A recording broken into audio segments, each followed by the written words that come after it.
Welcome to the I Am Jen Wilson, the Healing Rebel podcast. I am Jen Wilson, the Healing Rebel.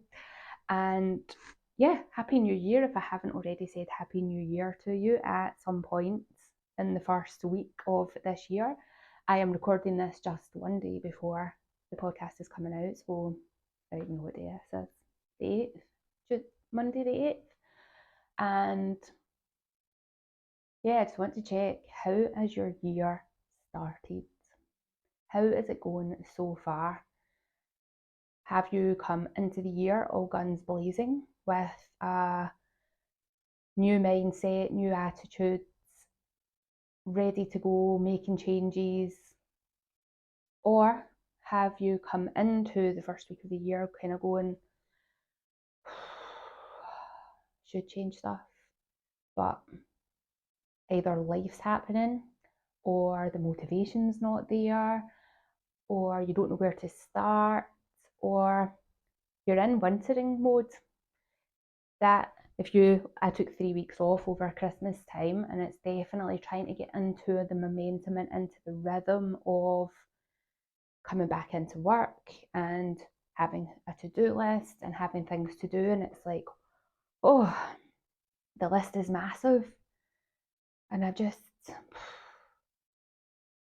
struggling to get that momentum going to get moving forward. So whichever you are, and you might be somewhere in between those two, wherever you are, know that that's okay. Know that it is 100% okay, and this too shall pass. That is one of the most beneficial quotes that I have ever been given. And it's beneficial regardless of where you are, right? Whether you're up there fully motivated, go, go, go, or whether you're struggling, because this will pass. We're evolving, ever-changing human beings. For females, we live in a 28-day cycle. We also have, within that 28-day cycle, 24-hour cycles. And then on top of the 28-day cycle, you've probably got an additional maybe 90-day cycle over and above that. So the seasons impact so much. A lot of people I've spoken to recently, oh, I'm really struggling with a seasonal affect disorder. Really, I need to get one of these lights, blah, blah, blah. This will pass, because we're heading, we've met the shortest day. I nearly said the longest day. We're heading to the longest day. We've passed that shortest day, so from here on in, the days are getting slightly longer. That's something to look forward to, the longer days, the longer nights, but not everybody enjoys those longer days and longer nights. So wherever you are, know this too shall pass. But whatever you meet, that will also pass as well. Nothing is fixed. Everything is transient. And that is so useful and so powerful. For me, when I was in hospital, 2022, I was really ill. I couldn't walk. I was in agony.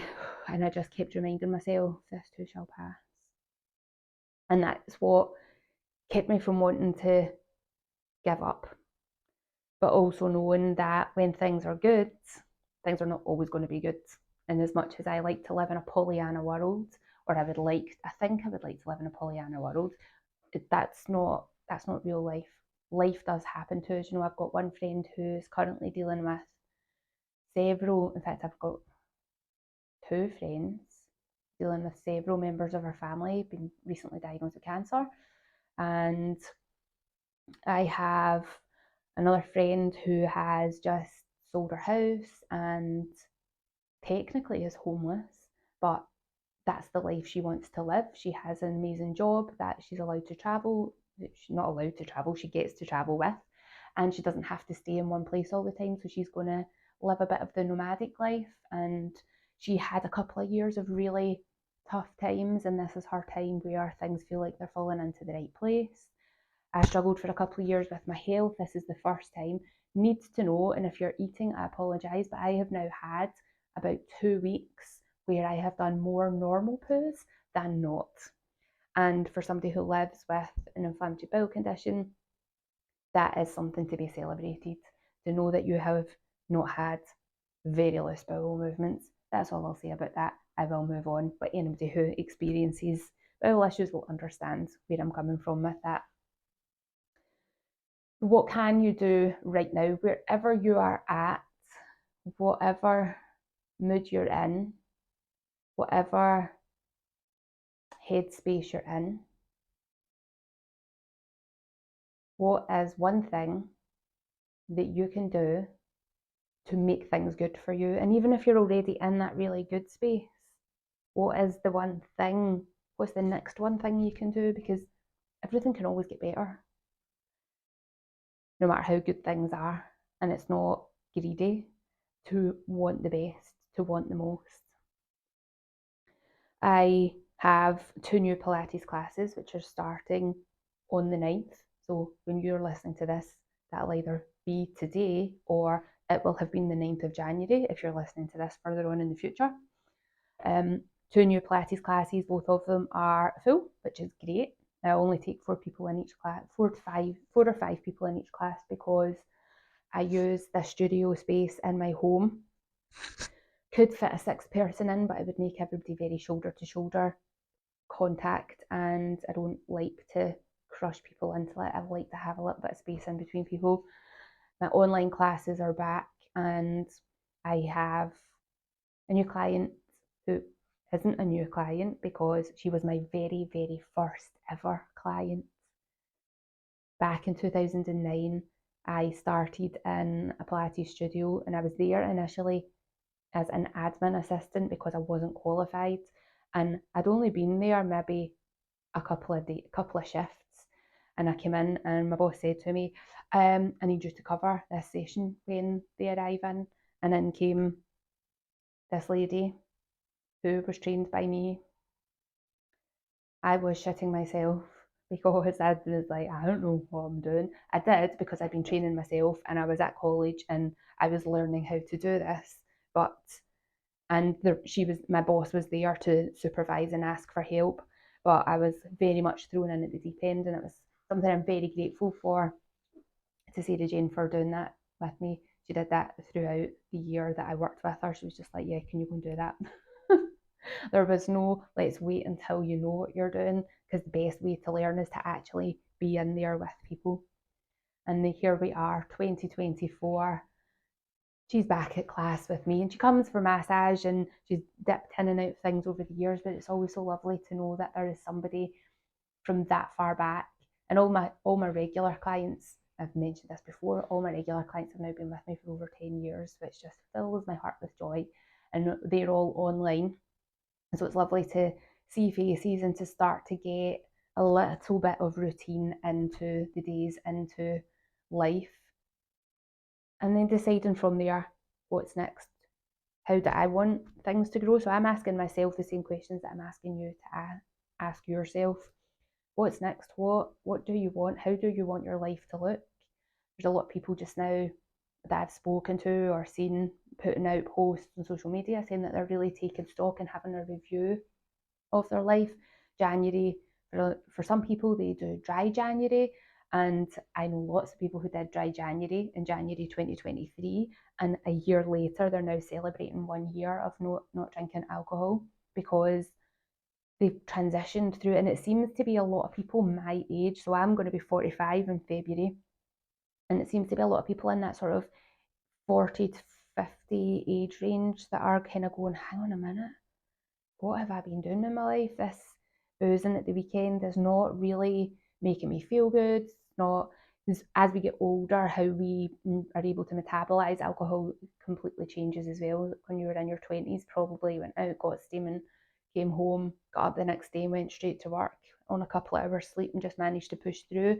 And as you start to mature into your body, that becomes less possible. But also you realise what is more important to you. You start to take more stock of seeing people get diagnosed with illnesses that are maybe of age with you, and you think, wow, I don't want that for myself. Or you see parents maybe struggling, whatever it is that you're experiencing, and you just think, how can I make things better?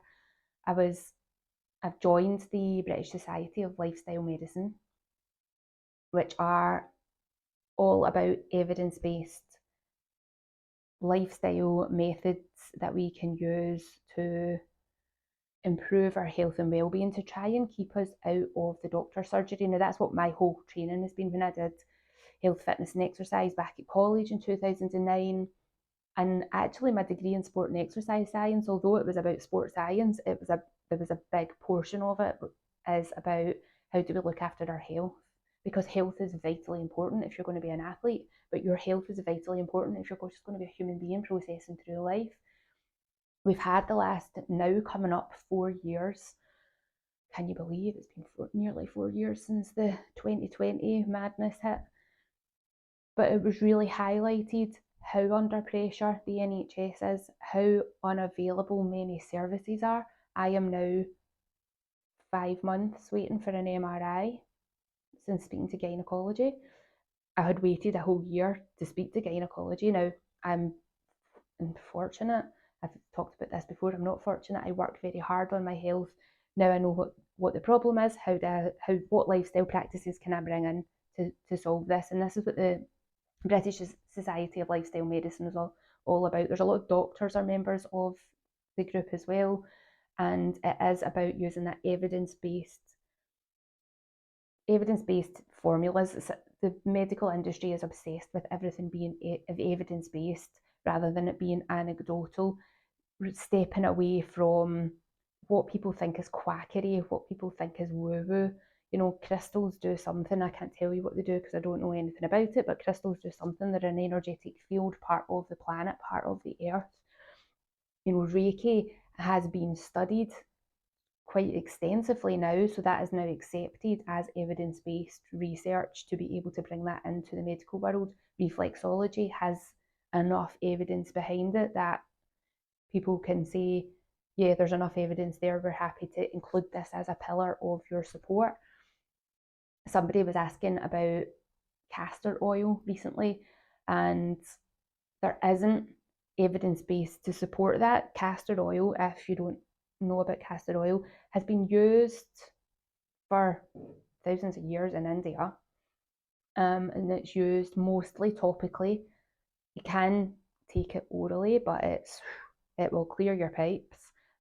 It predominantly gets used as to help get the bowels moving. So when I had really bad constipation last summer, I said I wasn't going to talk about my bowels again, but here I am. I said it was the last summer I had 2 weeks, hadn't been to the toilet, started using the castor oil pack. That's what got motility back, getting my bowels moving. Now I used that topically, so it was on my abdomen with some material over it and a hot water bottle to get it to absorb into my skin. Now, since in the last couple of months, there's been some viral TikTok videos for castor oil where people are using it for, I don't know what, all sorts of things. But topically, people are using this castor oil, and there's a lot of outlandish claims about what it can do.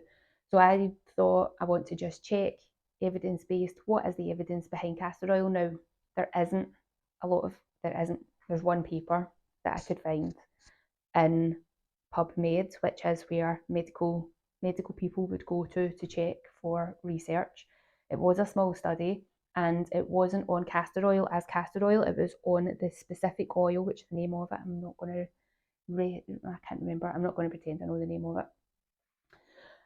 Something acid, recalinin acid or something like that, which is the isolated compound, because no pharmaceutical company is going to do research on anything that they're not going to be able to make money from. So they have to isolate the compounds, because you can't put a patent onto a source of nature. So they wouldn't be able to put it on the castor beans, which they extract the oil from.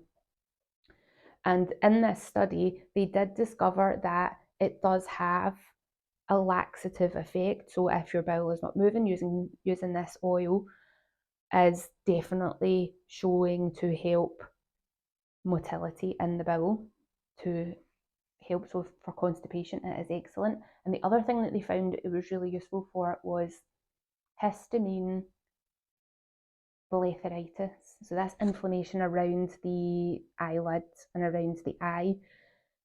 Podcast I did a few weeks ago was about my histamine response when I was consuming fermented foods, and one of the things that had happened to me was my eye, particularly my left eye, but both eyes got very eczema-like symptoms around them. It was very cracked in the corner of the eyelid was quite inflamed, and just purely by coincidence, I only looked at that research paper 2 days ago, and this was more than a week ago. I thought I'll maybe just put a wee bit of castor oil on her eyes because the skin was really dry, as well as it being inflamed and itchy. Put some castor oil on, and the next day the inflammation had dramatically reduced. The itching had gone away, the inflammation had gone away. So it turned out that this is an actual remedy that science has looked at and said, yes, it is. So for inflammation, particularly around my eyes, castor oil was a benefit. So if castor oil is something that people have told you to try and use, the thing about it is, and as one of my teachers said, the worst thing that you're going to get from using castor oil is moisturised skin. Most people will not have a negative reaction to it. There might be if you have an allergy, which chances of you having an allergy to castor oil are going to be really, really small, but always patch tests. Don't lather yourself. It's a very thick oil, it's very tacky and doesn't absorb in. It's almost like a barrier, but if you can leave it on and not touch, you will definitely get the benefit of it. So I have been using it around my eyes for about a week, just over a week now. Significant improvement in the condition of the skin around the eye. So I can report back that it has indeed, according to the science and according to my own experience, it has worked in helping reduce that inflammation around my eyes and also the motility of my bowel. Happy days. Now, I wanted to also answer some questions today that I have been getting. And I'm just going to wait for my laptop to boot back up because the screen has gone black and everything is working slow in the technology world. So if you do have any questions, please do send them over to me. So wherever you listen to this, if there's an option to put a question or whatever, please do put a question. If there isn't an option to put a question, then you can send me an email. My email address is jen@iamjenwilson.com. Right, here we are. Right, one of the questions was, are there any specific modifications or variations for women in their 40s in Pilates exercises? Now, there are modifications that we can make to every exercise in Pilates, depending on what you need. So I have in the past had clients with knee replacements. I have a client with both her hips replaced, a client with scoliosis, arthritis, osteoporosis, menopausal women, lots of variation in my client base. I have Crohn's and endometriosis. So the modifications that we make are very specific to you as an individual. So if you come to class, whether that's online or whether that's in person, as long as I know what is going on in your body, I can make the necessary modifications. Now, some of those modifications are, rather than doing a kneeling tabletop, so be down on your hands and knees, you might do the exercise lying flat on your belly or standing at a wall. Other exercises might be, if for any reason you can't get down onto the floor, you can do all the Pilates exercises either standing up or sitting down in a chair. I have a whole Sit Fit series on my online on-demand membership. So as long as you let me know what is going on for you, I can tell you what modifications need to be made so that the Pilates exercise is appropriate for you. Let's see. How often should I practice Pilates and see noticeable... Let me start that again. How often should I practice Pilates to see noticeable results? So I would recommend doing Pilates 2, maybe 3 times a week. If it's suitable for you to also include some weights in your Pilates exercises, that's going to enhance things a little bit faster. But even if you don't include any weights in your Pilates, just doing Pilates, within about 4 weeks, you will start to, in fact, within one session, you will start to notice a difference in your body because we will have moved joints. We will have brought awareness into your body where you notice how you hold your posture, you notice how you move around. Straight away, once you bring awareness into that, you will make very subtle changes to how you stand and how you move. And then that's going to have a knock-on effect. So although you come and do a 1-hour Pilates class, if you remember what you've learned within that class and apply it into everyday life, then essentially you're going to be practicing an element of Pilates all the time you're up and about and moving around. When we get busy and we forget, then we drop into old habits. But the more that you can remind yourself and put little prompts, then your day-to-day movement is going to improve, which is going to give you results faster. An absolute minimum of 12 weeks where you would go, I know that there's a definite difference in my strength. Some people find it much faster, depends of course on your movement history. If you've never done any exercise before and you come in and your aches and pains and everything's stiff and tight, it might take a little bit longer. If you've come in and you already are a very active person, then you might notice changes much, much faster. So everybody's going to be different, but I would say an absolute minimum of 12 weeks where there's a definite difference from start to finish. I notice changes in clients much sooner than that because I'm watching and seeing how they're doing things and I go, oh, they're getting that now. They might not be aware that they're getting it, but I can see definitely a minimum, like 4 weeks. 4 weeks is a long time for there to be no change. I would definitely notice a change in you from the start to finish of the first class. And then the more you practice, the more you have awareness in your movements, the faster you're going to see results. And then if you add some weights in, and you don't need to use heavy weights in Pilates, really light weights just to help stabilize the joints is going to be mega beneficial. Right, let me see, I want to do one more question and it not be about, let me see. Okay, values. Values. I've been posting a lot about the Healing Rebel.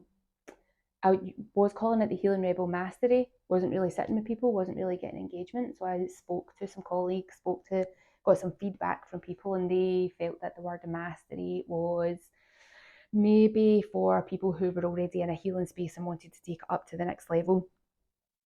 And the free session that I have is the Body and Mind Reset. So that's the masterclass. There's a recording of that on the podcast a few episodes back. So please do go back and check that out if you haven't listened to it before. I'm now going to call it the Healing Rebel Body and Mind Reset Coaching because that makes more sense because it's about your body and mind reset. And the first pillar of that, the first thing that I ask you to do is to look at your values. I want you to know your values, understand your values, and then check in with yourself that you are living to those values.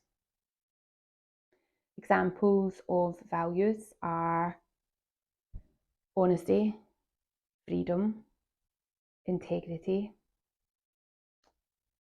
knowledge, learning. These are just some words that are popping into mind at the moment. When you do this module, there is a table of, I think about 100 words or more of vocabulary there for you to have a look at, to prompt you. And then I would encourage you that every maybe 12 weeks, so every quarter, review them, check that those values that you said you wanted to live your life by are still the values that you want to live your life by, that they're working for you. Because when we live by our values, every decision we make, when they are in line with those values, is the right decision for you. What do I mean by that? Honesty.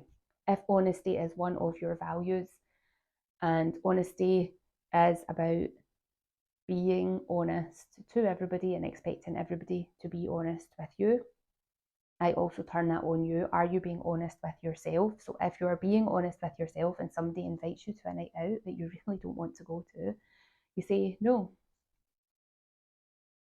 You don't have to have an excuse. to not go.